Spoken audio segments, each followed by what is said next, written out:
Sesi, terima kasih sudah meluangkan waktunya untuk hadir malam ini di Medium dan juga mungkin Sesi juga sudah mengirimkan beberapa foto yang saat ini juga Ervan akan menggambarkan sosok apa yang ada dalam foto tersebut.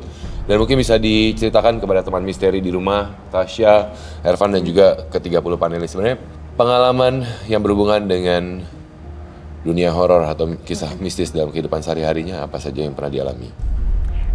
Kalau boleh dibilang sih aku tuh tidak bisa melihat tapi rada peka ya gitu, kayak bisa ada sesuatu yang terjadi gitu. Terus kalau aku menceritakan satu hal yang benar-benar aku ngerasain sendiri adalah karena kita tuh kan kalau syuting tuh pulang pasti pagi gitu, tidak punya waktu tertentu. Dan saat itu aku pulang sekitar jam 2:30, anak aku kebetulan belum tidur pagi. Akhirnya aku minta tolong bukain pintu, anak ini ikut turun ke bawah. Begitu aku buka gerbang pintu, pas papa buka, tiba-tiba dia bilang, "Bunda," gitu. "Bunda," ini anakku yang laki ya, yang pertama. "Bunda, Bunda sama siapa pulang?" gitu. Terus aku dari jauh yang, "Sama siapa? Orang Bunda sendiri." Terus dia kayak penasaran gitu ngelihat, "Sama siapa Bunda?"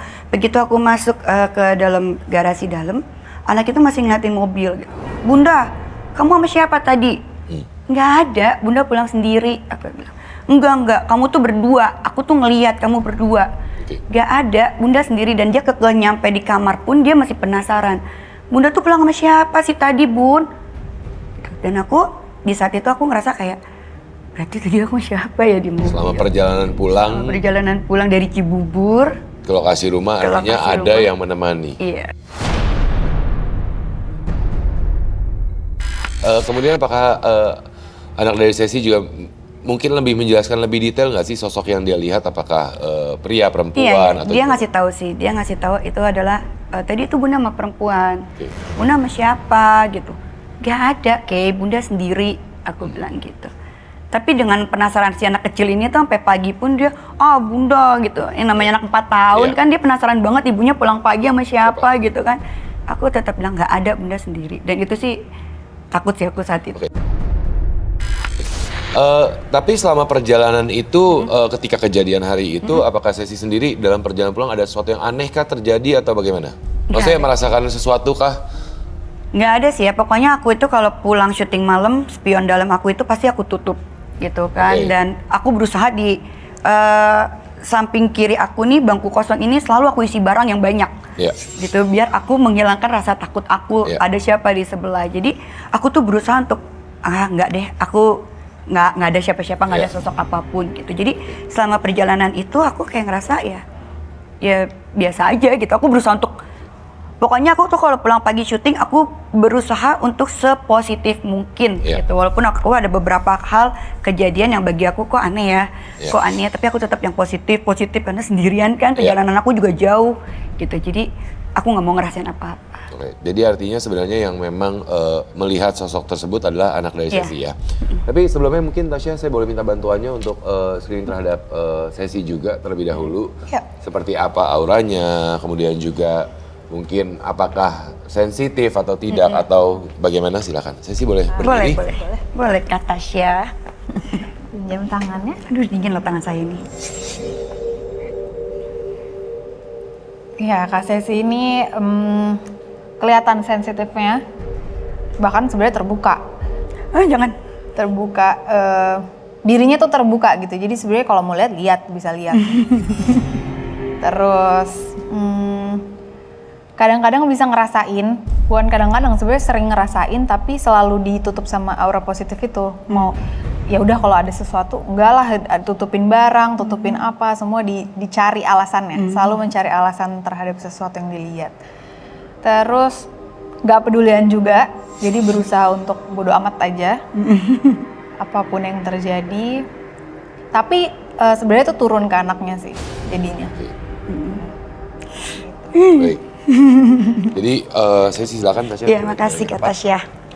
Jadi yang saya tarik kesimpulannya adalah sebenarnya Sesi ini sensitif bahkan sebenarnya kalau mau diasah dia sebenarnya bisa untuk melihat lebih jelas ataupun juga berkomunikasi. Tapi ada mungkin rasa takut, rasa tidak biasa seperti tadi kan Sesi juga sempat menceritakan bahwa untuk menutupi rasa takutnya perjalanan sendiri di malam hari, memilih spion tengah untuk ditutup, dan barang-barang sebenarnya dipenuhi. kebantu gitu. sama sifatnya Kak Sesi ini yang nggak pedulian gitu, berusaha untuk nggak peduli, iya cuek gitu. Jadi itu yang agak membantu dia ketutup. Oke, baik. Ervan, sudah selesai? Iya. Mungkin bisa diperlihatkan ke kamera terlebih dahulu untuk teman misteri di rumah. Ini adalah foto kendaraan dari Sesi yang dikirimkan ya kepada tim medium.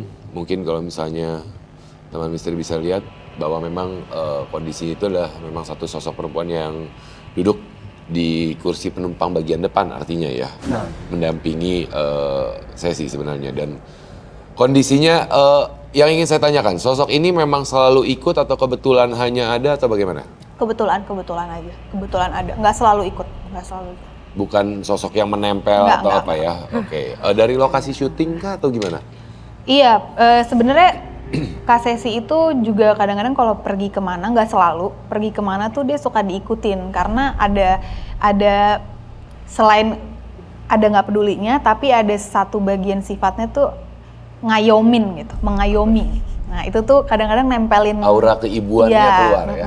Itu membuat makhluk-makhluk yang di luar sana tuh seneng aja nempel karena aura ngayomnya itu. Oke, baik. Nah, saya sih mungkin ada pengalaman lain selain itu yang ya kadang-kadang kita sering melupakan atau apalagi terutama tadi Sesi juga sempat bilang bahwa dihajar dengan logika dulu. Emang ada yang aneh gitu. Tapi mungkin ada pengalaman lain coba diingat-ingat kembali gitu. Banyak Kak, aku kalau mau diingat pengalaman aku tuh banyak ya, cuman aku tuh berusaha untuk ngelupain gitu. Jadi kalau dari zaman SMA tuh aku udah mulai bisa ngerasain yang nempel, yang apa gitu. Jadi aku tuh kalau udah mulai ngerasain badanku ketempel, pasti si tulang pelikat aku nih, pelikat kanan tuh pasti itu sakit banget.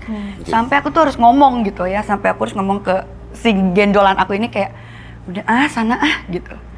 Capek nih, berat gitu. Saking nggak ada yang bisa ngobatin Kak.